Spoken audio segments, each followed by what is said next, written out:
Good morning, everyone. I am Audra Mitchell, head of the Massy Learning Institute, and your host for today's session. On behalf of my team, we welcome you to our webinar Wednesdays, where we invite you to level up. For those of you joining our webinars for the first time, we say welcome. For those of you returning, we say welcome back. Special welcome to the team from Action Coach TT, who graciously accepted our invitation and have partnered with us to bring you this webinar today. Now, just to remind you a little bit about how this fits into the Massy Learning Institute. At the Massy Learning Institute, our purpose is to create a culture that inspires continuous learning and drives competitive advantage in life and leadership. It is with this purpose in mind that we're excited about today's session, entitled Getting the Most Out of Working from Home. And this really links to the life part of it, right? Because we really want to help you, our audience, give you the skills as relates to life and leadership challenges that we all face. And we know that this whole concept of working from home is something we've all been grappling with and adjusting to this new normal since COVID. So I know that you, like us, are looking forward to the tips and the productivity hacks that will be shared to you today by our guest presenter. So before I hand you over to our presenter, just one quick reminder in terms of housekeeping.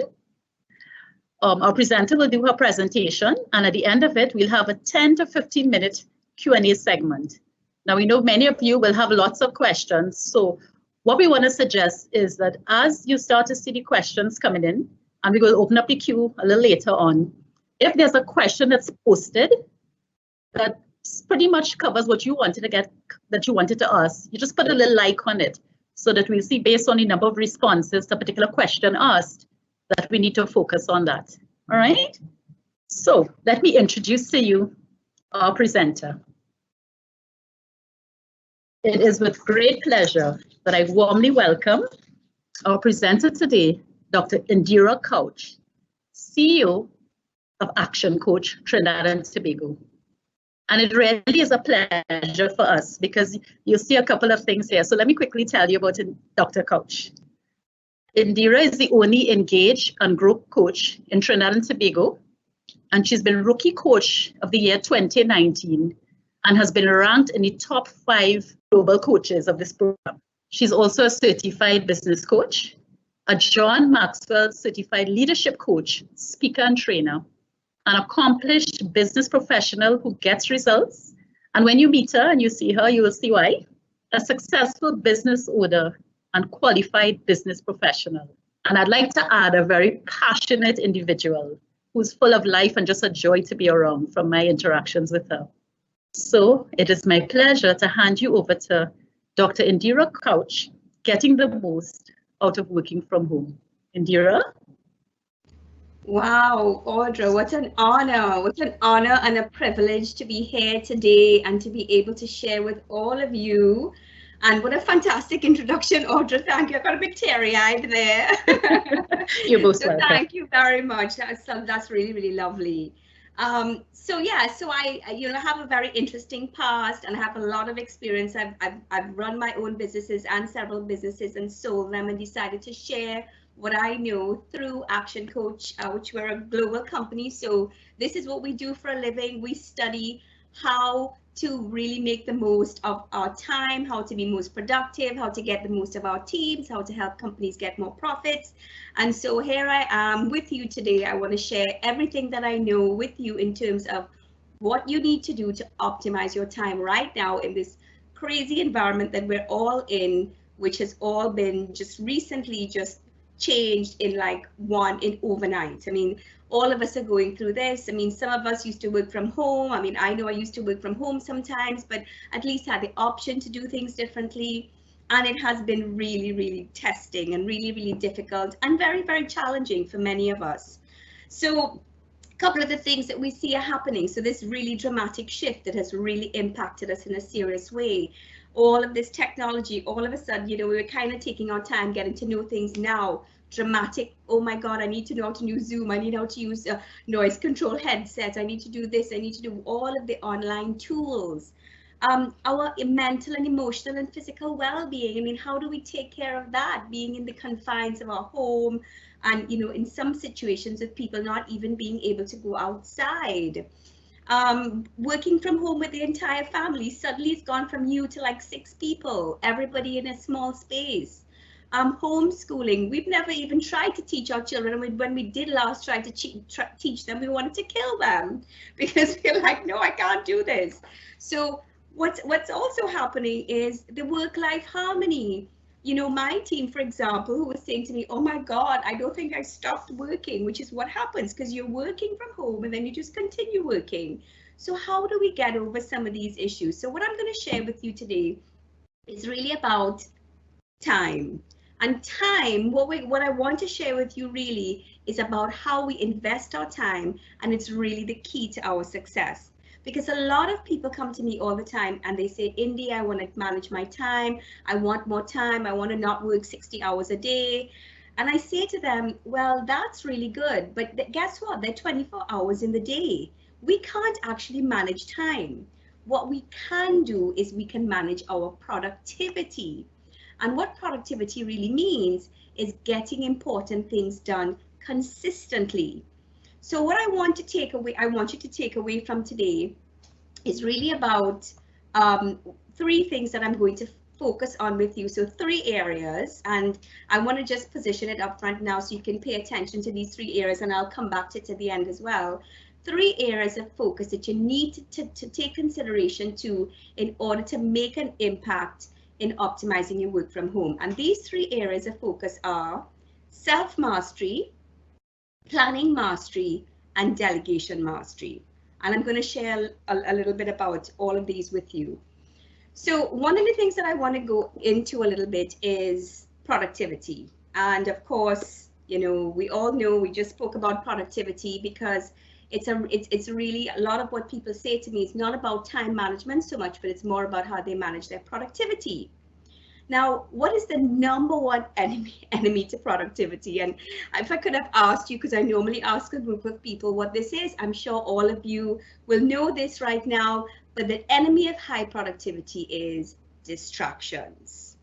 That is the number one enemy of high productivity. Yes, people, it's really distractions. As the saying says, know your enemy and know yourself, and you can fight 100 battles without disaster. It's about us and distractions, okay? So guess what the number one distraction is? Let's talk a little bit about that. Oh, and look at some of the stats around distractions. So a typical office worker, this is true, cannot focus on a task for more than 11 continuous minutes right now in a working environment. So imagine being at home where there are even more distractions. You have so much going on, children, partner, significant other, husband, the house is in front of you, so you're thinking about cooking, housekeeping, all of these kinds of things. For the dads around us, you're thinking about all the other things that you need to be doing in the home as well, because you may need to be participating.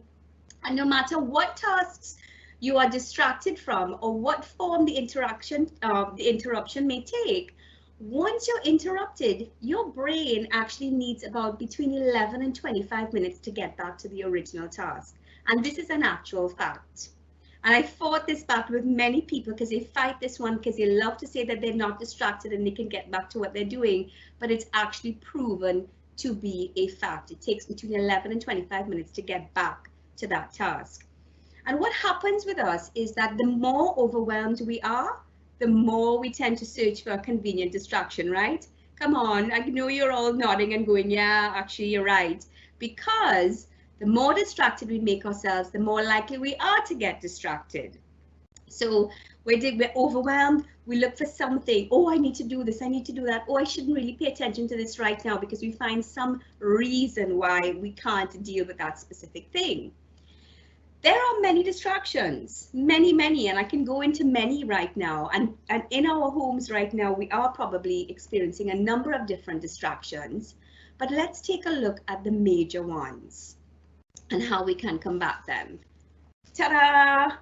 Yes, smartphones and social media. I'm sure you're all not surprised, because we do know, yes, it is a blessing and also it's a curse, but it is the world's most perfect distraction machine. They are slowly beginning to control our lives. Well, for some people, they're already controlling their lives, for sure. And they've actually become a part of us. I mean, we can't even function without our phones. So it's really this what's happened is, and we see this, you know, we've seen pictures of it, we've seen families on outings, and we see everybody on the phone. But what's getting even worse about this, it's actually become a disease. It's actually called nomophobia. It's so habit forming that people are actually fearful of being out of mobile phone contact. I mean, some people even suffer from like phantom phone. You know, they leave their phone, they're like, where's my phone? And you know, and some of us are even on the phone going, where's my phone, right? You've seen that happen to many of us, right? So nomophobia, a new word for you, the fear of being out of mobile phone contact. So all of the social media apps, Facebook, Instagram, Twitter, YouTube, they are designed to keep you coming back for more. Think about it.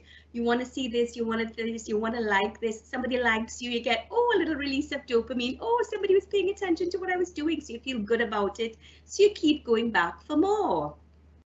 And what we have found, the research is showing, is that the average person actually spends 5 years and 4 months on social networks. Isn't that crazy that we're just wasting away our lives on social networks? And all of that information out there from friends and family and colleagues and celebrities and who's doing what and who's not doing what and who's lost weight and who's, you know, inventing some new, you know, whatever for helping and enhancing beauty. I mean, it's all out there. So what's really important for us to get a grip on is to really take a look in the mirror and see if we are actually suffering from digiphrenia. And one of the things, and this is a term that was actually termed by a gentleman called Douglas Rushkoff, and it's called digital induced mental chaos. That's basically essentially what it is. And what we've done is we've actually appended to this this webinar, it's what we call a digital addiction assessment. So I would really love you all to do it and see, be honest, answer all those questions. And when you flip it around, you will determine whether you're a pothead or whether you're a cafe. There are different terms in there of who you are.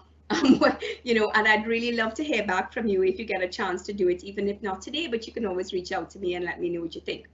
The second area of distractions, this one's this one is actually one that I debate with a lot of people on, because I have people who say to me, oh no, I multitask really well, and oh, that's rubbish, I can do multiple things at once. And we all think that we actually can, and we probably can.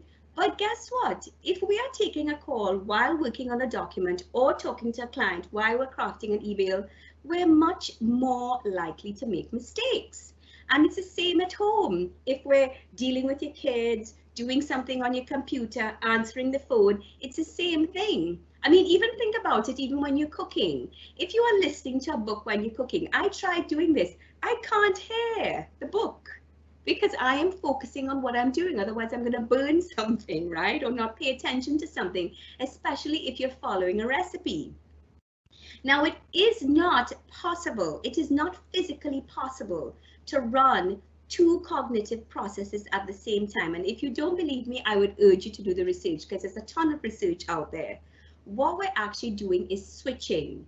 We are not actually taking a deep look or really understanding what it is we're doing. We're switching. And here's an interesting thing for you. Multitasking actually is a myth.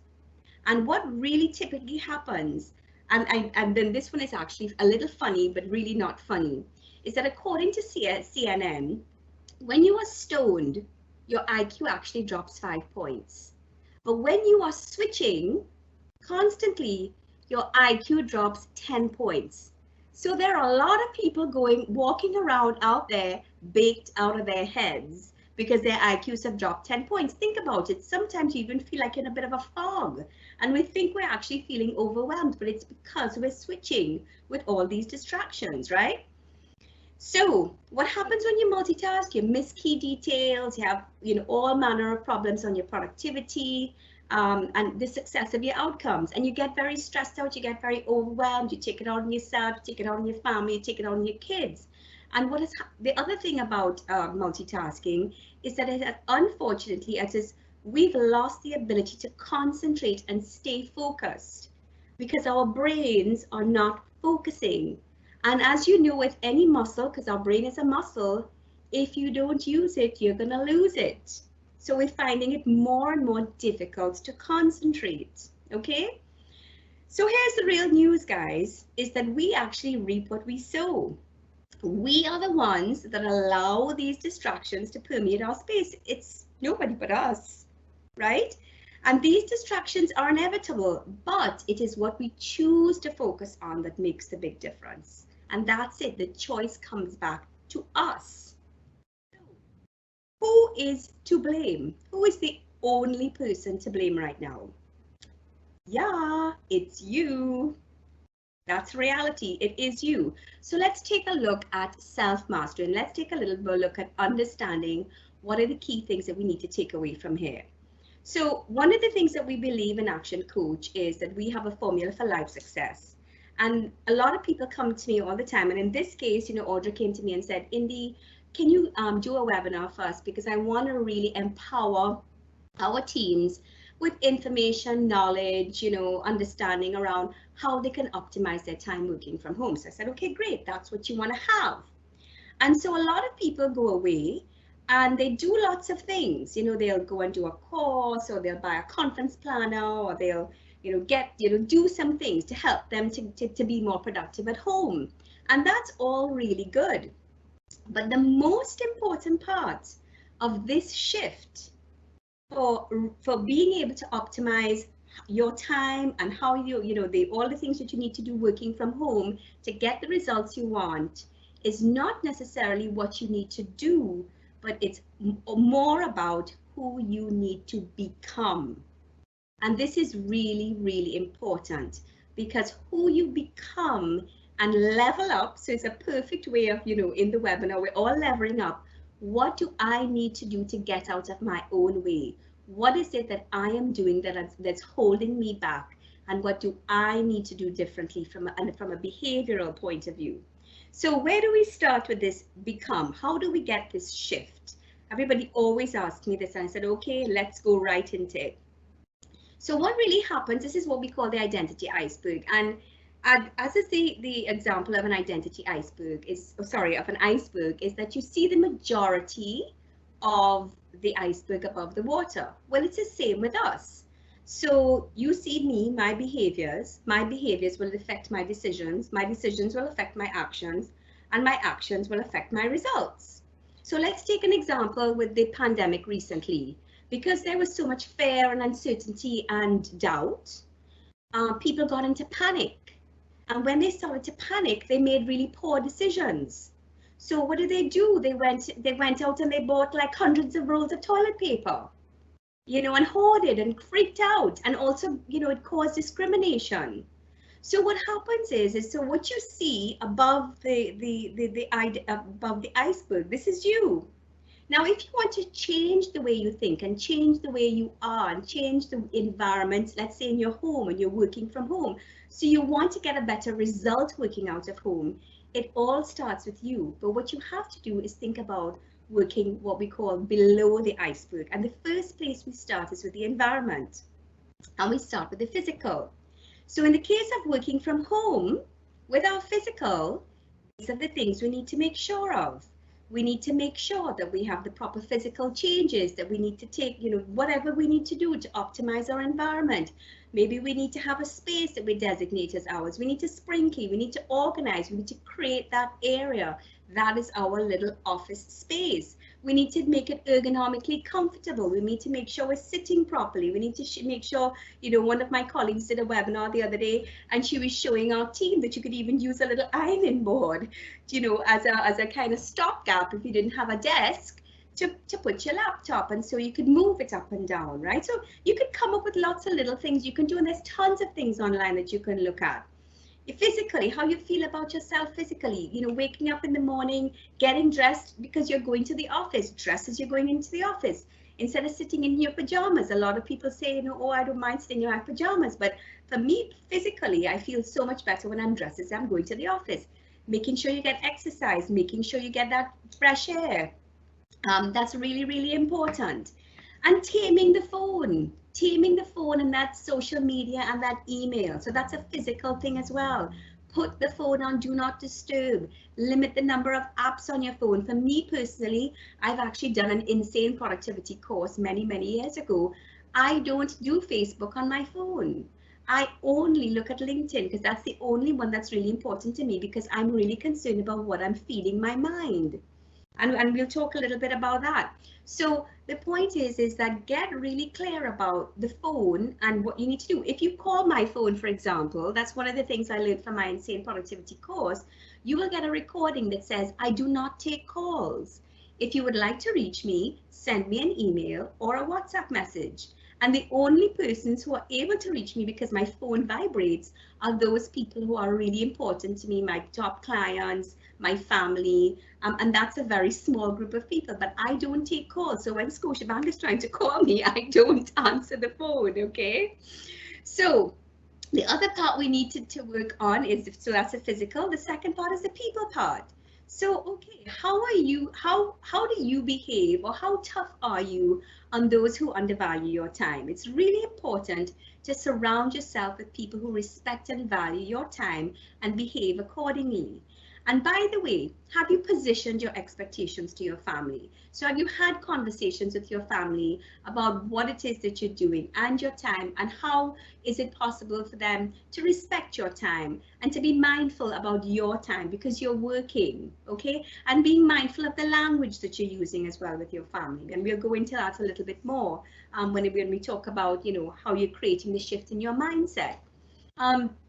People will keep interrupting you. People will want to draw you into all kinds of like drama and, you know, gossip and who's doing what and who's not doing what, and your neighborhood chat and all of these kinds of things. But how tough are you on those who undervalue your time? You know, some of us, I mean, I've even come out of some chats because on WhatsApp chats, because I just don't find them useful for me. They're not helping me. They're just really taking away from my productivity. So again, get clear with people, and especially people who keep interrupting you. Communicate a rating system, for example, on how important something is. So you can communicate a rating system and say to them, hey, I'm only dealing with level 9 and 10 issues right now, you know, but again, with your teams, with your family, and by the way, I would say anything that you're doing with your family, have congruence. So congruence with your team as well, because how you do anything is how you do everything. Okay. Drama queens and kings, again, yes, everybody, there are lots of people who want to have some discussion about something. They don't want to have solutions. You know, what you do with people like this, you just cut to the core of the problem. If they want to, you know, you just natter about it, say, oh gosh, I'm really sorry, I'm really busy right now. Because some of them don't actually want a solution, they just want to offload on you, right? And if you do get into a solution, they're like, well, I didn't ask you for that advice. So you're like, okay, well, you know, you really need to get very discerning about your time and where you're spending your time and energy and effort. So that's the other part now. So that's your people part. Again, really important, just to recap about the people, make sure as well the people that you're spending your time around are the people who are not draining you, because that energy that you get, especially from the drama queen and kings, the negative energy, the fear, the gossip, the drama, is not going to be serving you. You really want to be around people who are inspiring you, motivating you, helping you, giving you tools, you know, showing you how to be the best version of yourself. The other part is your knowledge base. So I love this one. I'm a big fan of Jim Rohn. I've studied Jim Rohn. A lot of what Jim Rohn has taught us is, you know, continues to inspire us and be so relevant, even though he, you know, he passed away some years ago. Stand guard at the door of your mind. So again, get really discerning about what you are filling your mind. Our minds are like a glass. And what happens with a glass is that it can be dirty. So what happens is if we are feeding our minds with fear, drama, social media, fake news, you know, only looking at the number of deaths, all of this kind of thing, we are going to muddy our minds. But just like a glass, our minds, we can wash that glass, right? So we can keep that glass clean. So it's, what is it that you're feeding your mind? Feed your mind facts. Look for motivational things. Look for really fun things to do on, online videos, so you can have, fun things with your team. You look for, technology tools to help you to be better in your physical space. Stick to the facts. This is a really important part right now. Like for right now, for me, I only follow a few people. I look at Dr. Campbell, a doctor out in the United Kingdom, and very little other news. I am not really interested. COVID is here and it's around, and we know what we need to do. So I don't need to know anything else other than how we're phasing the easing the restrictions, and some other things as well, of course, as it pertains to business.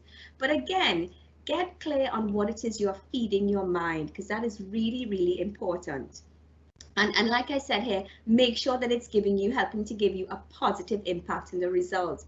Because as we do know, if you go into something with a positive attitude, you'll have a much better result than going into it with a negative attitude. So get really clear about standing guard at the door of your mind. The other aspect of this is the identity, the values, the beliefs, and the skills. So these now are 4 areas that I'm going to talk to you about, because these are the areas that I really want you to send. This is where you really, you will start to get some shifts once we tackle those 3 in the environment. But when you want a really bigger change and better results, these 4 areas we need to focus on. So let's think about our identity. What is your, what we call priming activity? How do you start your day? What tools are you using to set yourself up for getting through the day? For example, sorry about that. So how are you spending the first 59 minutes of every day? Are you setting it up for managing your day and managing your additional stresses? Do you do a meditation? Do you say your prayers? Do you ground yourself physically and mentally, emotionally, exercise, drink water, rehydrate? What are you doing?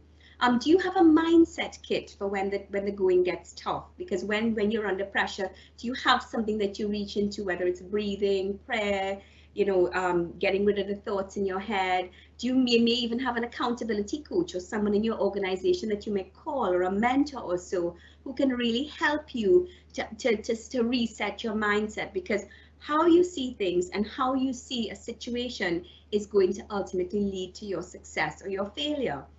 The really important lesson from this is that the importance of changing your thoughts and changing your world. And this is a really, really important part of the whole mindset shift. If you change your thoughts, you can change your world. And how do you change those your thoughts? Well, get really clear about where are you spending the majority of your time? Are you focused on the past or the good old days when things were like this? Or are you thinking about the future and freaking out about, oh my God, I'll never be able to go on a plane again, which is not true? Or are you really thinking about the now? What do I have in front of me? Okay, this is my situation right now. How do I make the best of it? The kids are home. I have to get through that with them at school. It's okay. It's not perfect. It doesn't have to be perfect. How do I get, do the best that I can, and get really clear on that? The other thing is, are you focusing on being grateful, or are you focusing on what you don't have in your life? In other words, do you have an abundance mindset or a scarcity mindset? And this is really important, because what happens with the scarcity thinkers is that they're always thinking about what they don't have. So they have FOMO. So they're looking at social media and, oh my God, that person lives the perfect life. And I don't have that. And oh, look at this person, they're doing so well. Instead of thinking, wow, well, what I do have, I am so grateful. I have a wonderful community at Massy. I have a fantastic learning center who can, help me. Look, they're empowering me with information to help me to be the best version of myself. I have a great family. I'm healthy. I'm able to work. I live in a free country. Just be grateful. Beautiful weather, be grateful. And the other thing is, are you focusing on what you have control over? And this is really important, because a lot of us, with the scarcity mindset and thinking about what we don't have, and not a no. So just to bring you back to the language you're using, and this is really important, by the way, for your children as well, and your significant others and partners and friends. And so instead of saying don't, not, and no, let's think about saying, or consider saying, well, what can you do? So for example, with my children, instead of saying, don't forget your homework, don't forget this, don't forget that, let's try to say, remember to finish, be careful, instead of don't spill your milk, don't spill the food, don't do this, right? Think about the language that we're using, that we can create a more positive energy and a better experience for everyone. Because of course, the negative energy, if you go into something negatively, you will always have a much more difficult, or well, not as good result as if you go into it with a positive one. So consider the language you're using, consider the words that you're using, because those words will impact your thoughts and they will affect your thoughts. Your thoughts will affect your vibrations, and the vibrations you give out, which will also affect your results. Okay. The other thing that's really important is with your children as well. If they're doing something and they don't get it, don't say, oh, you didn't get it. Or if they got it, don't say, oh, you're so smart. What I would like you to do is think about commending them on their effort. So if they do it and they do it really well, you say, wow, great effort. Or you know what, you didn't get it yet, but you'll get there. Or you're not there yet when they're working on something. Okay, so again, get really discerning about the language you're using, because like I said, the words affect the thoughts. All right, now are you focusing on what you have control over? And this is a really, really important slide. In life, that's us in the middle there, that little stick person. Yeah, okay, right? So the only control we actually have in our lives is over ourselves. As much as we like to think we have control over our children, our significant others, we can influence them for absolute certain, but the only thing we have control over is ourselves. So what it boils down to is our behaviors, how we react when something happens, how we deal with it, how we manage a situation. That is really, really important. So how we deal with a setback or a challenge, how do we deal with stress, how do we deal with a situation in front of us that we feel like we've lost control. We are the only ones who have control over ourselves, our behaviors, our decisions, our actions. So what do we need to, and that is a really important concept, because a lot of us want to have control over everything, especially our children. You want to control them. Guess what? You have to look at them. I'm going to share some, some ideas around tools and how you can manage that. I mean, I wouldn't be able to go into too much detail, but I can point to the direction of some of the tools you can use. But really understanding your family, and so that you can have a little bit more influence over them. Based on how you've observed them and some of the rules of the game that you may have come up with for your family. Okay, and then of course outside of that there's everything else. So we don't have any control over the disease, the virus. We have no control over. We can maybe we can influence the government in some situations, but we really, outside of that, there is everything else, and we do not have control over that. Okay, so just to reiterate, so you have to do what needs to be done and pay attention to what you're focusing on, where you're putting your time, energy, and effort. So with your values, you have to get, really, really clear on some of the areas that you are going to have to fix, because how you do anything is how you do everything. So really, really important for you to understand your own personal values and how some of those things can really impact you in a very negative way. So if self-acceptance is important to you, it's not going to be easy for you to say no to people.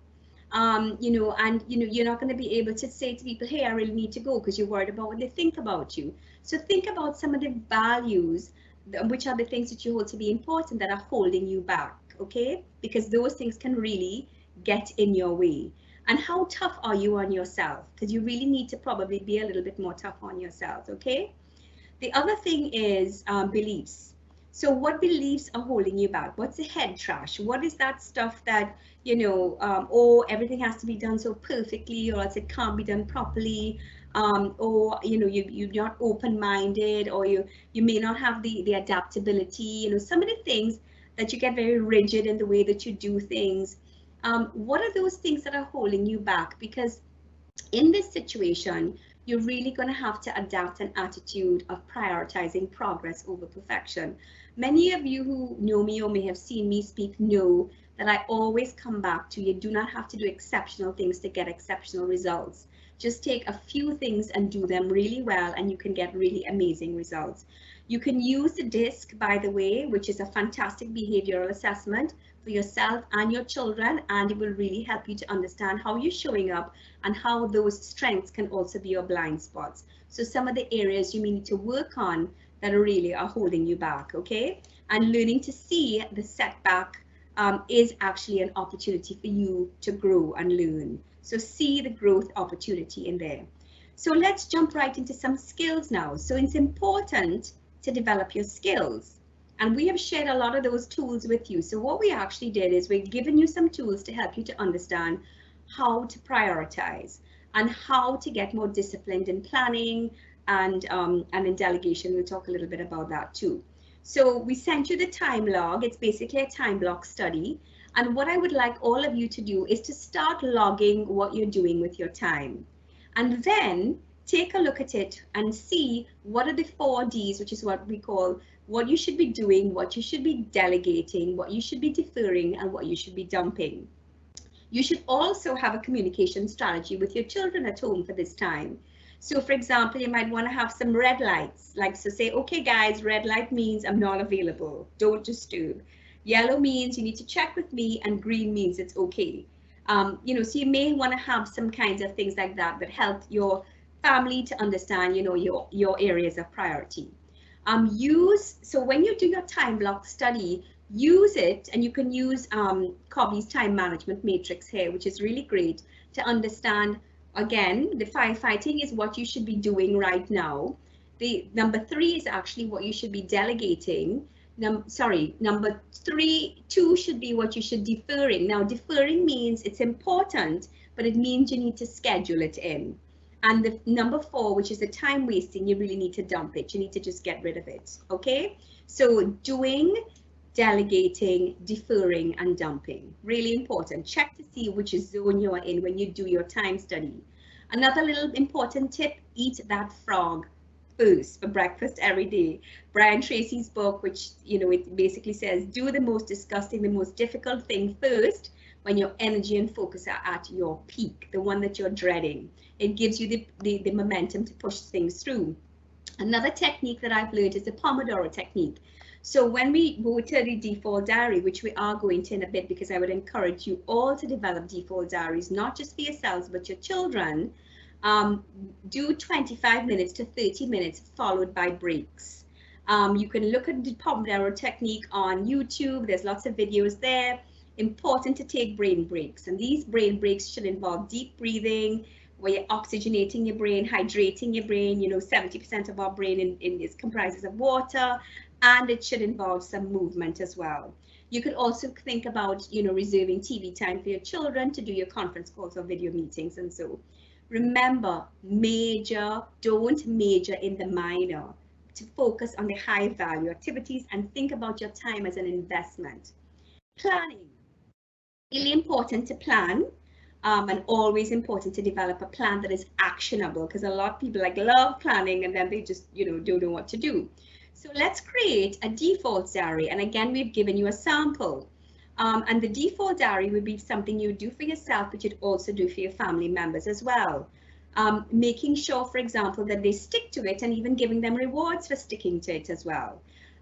You know, you can use schedules, you can use to-do lists, you can do you know, all sorts of things as well that could help you. Technology, there's tons of things, and technology-wise, apps and stuff that you can use to help you with, you know, remembering things. The important thing is putting it in your default diary and scheduling it.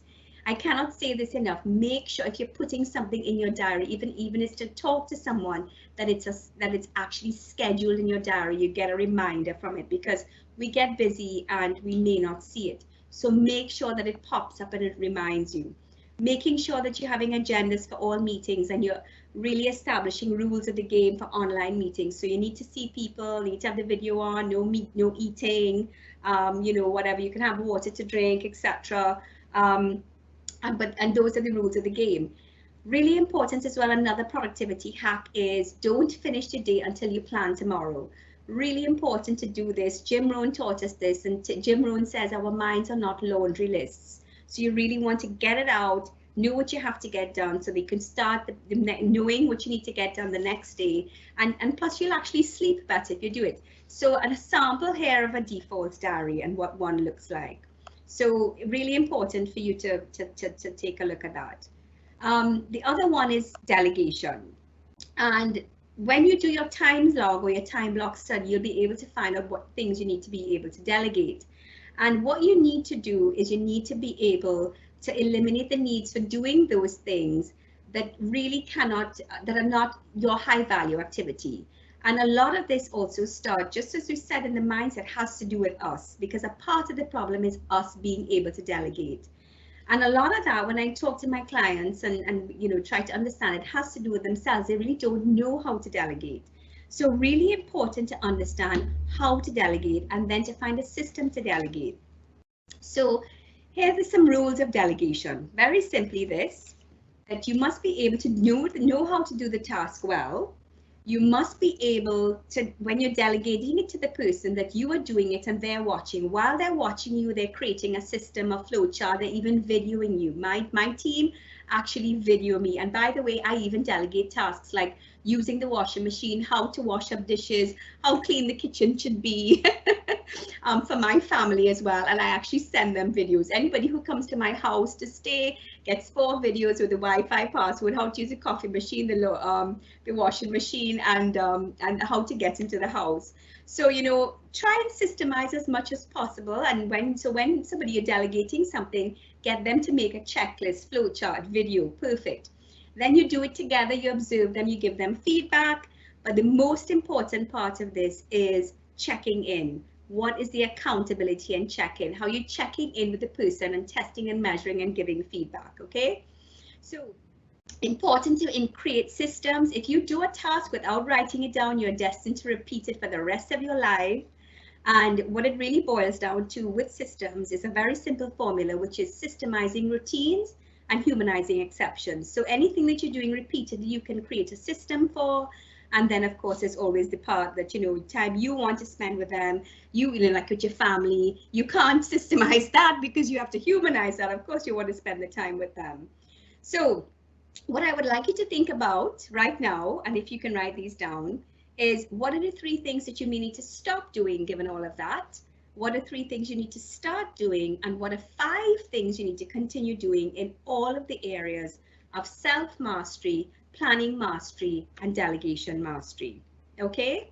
And just to finish up with a quote from our CEO, Brad Sugars, which is one of my favorite quotes, which is, words can inspire you and thoughts can provoke you, but the only thing that will truly bring you results is action. Because I can talk about this a lot, but the only way you're going to get results is action. Okay, so now time to get into action. Thank you very much. Wow, Indy, thank you so much. So I'm going to hand you all over now to Ariel. Some of our participants have been posting some questions, so Ariel will lead us through the Q&A. Ariel?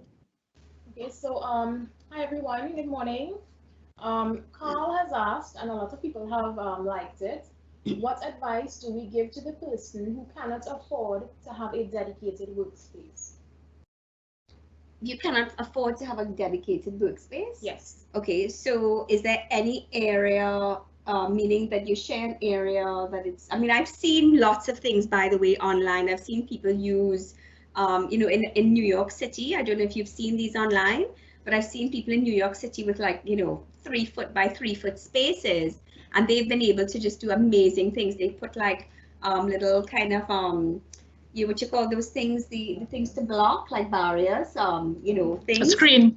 A screen, yes. They have little screens that they put, and they just give themselves a little bit of privacy, like they did it with cardboard. Some of them actually made makeshift offices in bathrooms by putting just a piece of you know, using the ironing board, for example, or a piece of wood on top of an area to put their computers. I mean, people have been extremely innovative in terms of coming up and being really creative, because again, and I don't mean to say this in any way, Carl, other than, you know, if we find lots of reasons why we can't do something, we just won't be able to. This is where we have to look for the opportunity in the setback or the challenge. okay, we may not be able to have the money to buy a desk, but what can we do? You know, it's like my son who can't play badminton because he can't play badminton. And I'm like, yeah, but do you need a badminton court? I mean, Usain Bolt didn't need a track stadium, right? I kept going back because I'm from Jamaica, right? And he's like, yeah, Mom, you're right. So if you really want it, you know, what can you do? So lots of ideas on YouTube. I'm not an expert. I can't tell you that I'm a physical or space expert, but lots of things you can look online and find. Okay, so Michael has asked, how do you personally measure your productivity and plan your day? Well, my team knows this, but I'm a high value activity. So I focus on what the value of my time is, and I focus on those things only. And my team knows I actually have a default diary.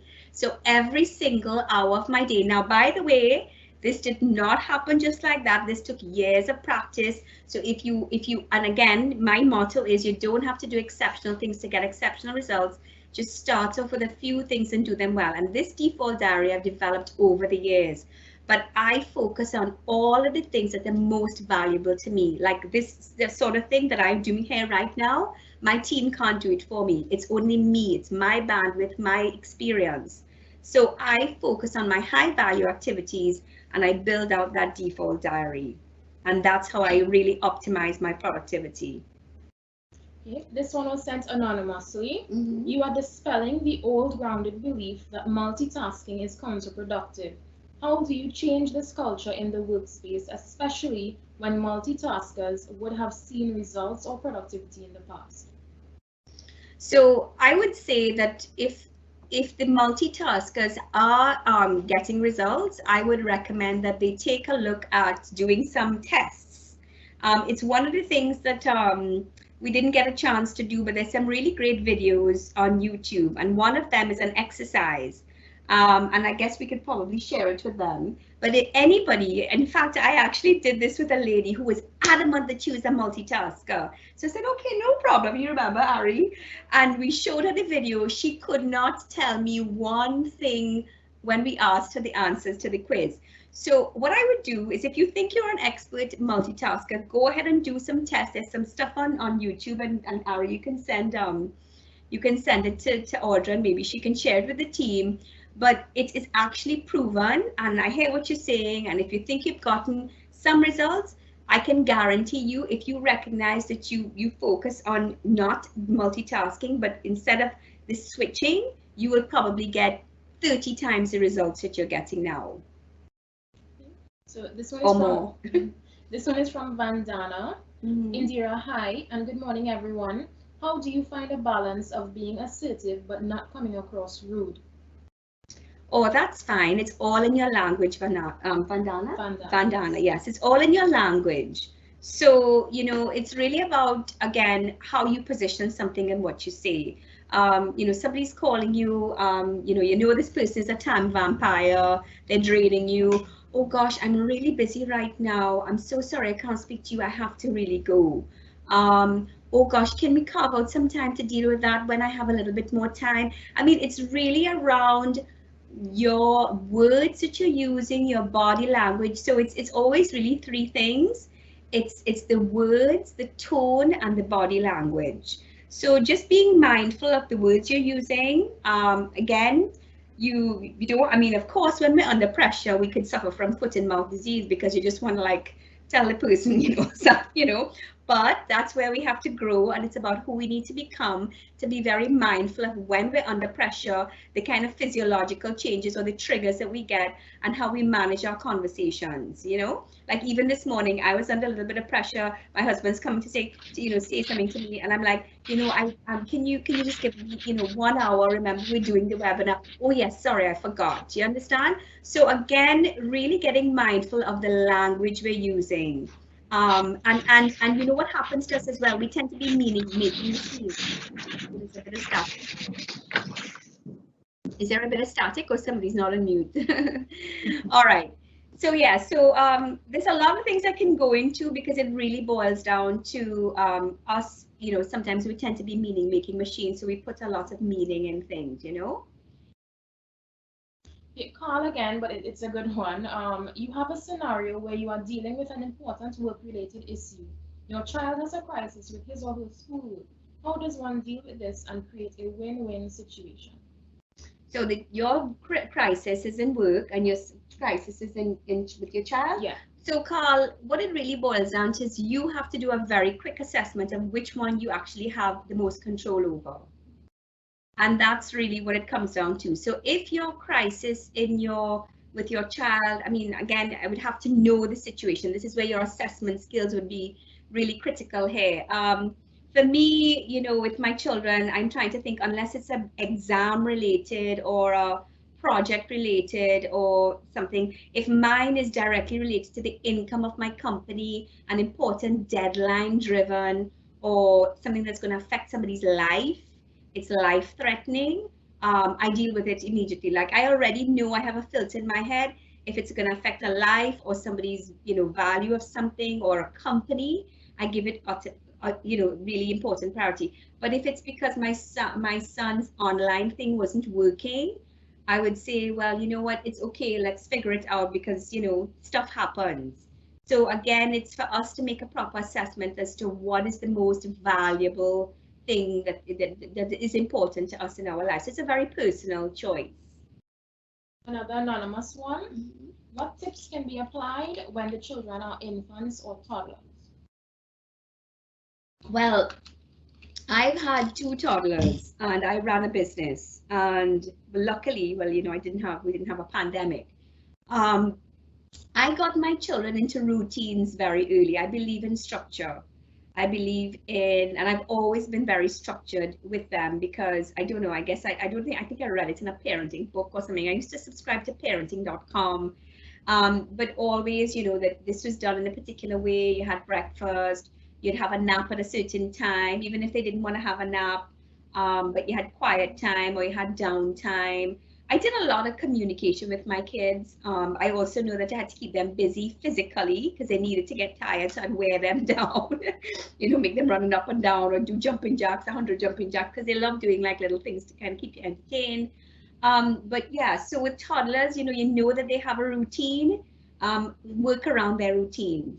So when they're napping, you have 2 hours. Man, I had to do like all of my GCT returns or all of my whatever in that 2 hours, because that was the time they were napping. And sometimes they may not nap for the 2, they may be an hour and a half. So I had to make sure I got it done in, an hour or whatever that priority was, Yeah, so those are the kinds of things you have to figure out. It's not easy, but structure is really, this is where the planning, again, not that you want to over plan, because you don't want to kind of have paralysis by analysis if things don't go well, which is why I'm saying that it's, we have to prioritize progress over perfection right now. We're making progress. Let's just take some baby steps and, get things in that way, because they're not going to get into a structure overnight. You just have to keep working at it. And that's where we have to develop patience and build patience. Anonymous. Being a remote worker, mother and wife, I find it honestly really hard. I tend to find myself working late at night where I'm more functional. The house is quiet and still, and I can focus more. Is this practice okay? Well, I would say that it's, not, because it sounds like you could be likely to get burnout. I would say that a lot of us, including myself, it has been very hard for me to delegate in my home. And I've had to get out of my own way with that. I actually had to have a big kind of conference with my family, and remember when this happened, and we really had to iron our rules of the game, how we were going to work together, who was going to do what, explaining to my teenage children, listen, that I have to work, I really need you guys to step up. They built out a schedule. They had to help. There was absolutely no way. Even my husband, he knows he has to help with certain things. It was hard for me because I'm accustomed to not asking them. Well, I do. They have chores, but not to the level that they had to really step up, because they've had to cook meals and, do like washing and all sorts of things as well. So, I don't know the age of your children, but I think if you can get them to do some little things or start to be responsible, it will serve them well in the long run. What you really want to do is train them with some really good habits, and also, share the workload with your husband. But you do need to be getting enough rest and And if you want to go to bed early, maybe get up early, but try and get, the 7 to 8 hours sleep and so on, exercise and keep your body well nourished as well as your mind. That beginning of the day, standing guard at the door of your mind and how you set your mind is a really important part of this. This one is from Karen. I'm sorry. This one is from Imran. What tips can you give when the time vampire is actually your manager? Well, you could just have a conversation with your manager. You can say, for example, can we come up with a schedule where, can we work towards a default diary? Is there any way that we can really and truly, this is about us, about who we need to become. We may need to raise our hand and be able to step up and have the confidence to say, is it possible that I can have a conversation with you? These are some issues I'm having and I'm feeling a bit stressed and I want to deliver results for you, but can we come up with a compromise where, we can come up with a default diary or a schedule that's really going to support the result for both of us and obviously win for the company. But again, guys, a lot of this is going to have to do with us, us stepping us owning this. We can't wait for the company. I can't wait for your manager. You may need to raise your hand because if you don't do something, it's only going to impact you. Hey, Anonymous, how do you manage that feeling of not being a good mother when you take the task over your child? How do you not be? If you decide to do the task over paying attention to your child in that moment, how do you manage the feeling of not being a good mother? Well, I've never had that feeling because I know that everything that I do for my children is always with the intentions of it's for them, because I have to work or I've had to work or I've had to do things for whatever. Obviously, it's for the benefit of the family. So I try to balance my time. So I make sure to give my children quality time. So what I actually do is I spend time with them and I spend quality time with them. So I'm not one of those parents who you do a lot of things. I see a lot of parents like rushing around, doing things. I mean, I'm not one of those parents. I'm not one of the parents sitting in the car park micromanaging my kids. I actually empower them. I have a big piece of empowering them. I want them to be the best version of themselves. I want them to be independent. So what I do is I do things like cook with them in the kitchen and we have great conversations. Our conversations are different levels. So it's really the quality time that I spend, not about the actual number of hours. And the other thing is I don't look at what other people do. That FOMO thing, I look at what I have and what's in front of me and what's important for me. So I don't look at other people and think, oh, they have that and they're doing this. No, I know what I need to do for me and for my family that serves us. So it's really important for you to get clear about what's important for you. So, and realizing that you're allowing people to make you feel that way. So it's again coming back to who's in control. You're the only one in control of your thoughts. Yeah. Okay. I think the final question we have time for is from Loretta. How would you describe an employee who does not participate in office gossip or does not participate in the company's WhatsApp group? Company's gossip and WhatsApp group. So the WhatsApp group is gossip. I think she's asking they just don't participate in any. Well, I think what's important is what is the purpose of the WhatsApp group? Because if the WhatsApp group is meant for work, then that person absolutely must be involved. And it's if it's a way in which everybody knows what's on the go all the time, it's about building the team, engagement and camaraderie, it's absolutely important. They must be on the group. In fact, that's non-negotiable. I find gossip very unproductive, and it's one of the productivity hacks because we have several of them, but I just focused on two. Gossip is unproductive, it's not useful, it's a waste of time. So if she's not in gossip, then that's a great thing. But if the WhatsApp group is for sharing information, knowing what's going on in team projects, and so it's absolutely important. Unless if it has become a gossip thing, which I completely understand on that point of view, it's not helpful. Yeah, gossip and unproductive conversations are not helpful. So I think that's the end of the time we have for questions, guys. So I'll pass you over to Audra again, who would take us to the end of the presentation. Great. Thank you, Ariel, and thank you, Indira. What an extremely informative session. It's really practical tips that we could apply, and some really, really great questions that we got there. Yeah. So again, really good. And I know it's things that we are all struggling with and trying to figure out. And I like what you said then, Indy, for a lot of it, it's knowing our situation, knowing what will work for our family and for ourselves, and just and making the most of what we have. So if we have to use an ironing board as our table, then that's fine too. There's nothing wrong with that. So ladies and gentlemen, we want to thank you for tuning in today and for joining us. We look forward to having you join us in our other Level Up Webinar Wednesdays. Just to quickly let you know that, as we told you before, we'll be hosting these sessions every 2 weeks. But we have a session that we've put in next week, again, because of all the questions around dealing with what we're dealing now. So for next week, we will have a session, whereas normally we do it every 2 weeks. So as you see on the board here, our next two webinars are May the 20th and the 27th. So please stay tuned for further details, and we look forward to having you join us in our webinar Wednesdays. On behalf of the Massy Learning Institute, thank you, and we encourage you to continue to level up. Thank you. Yay.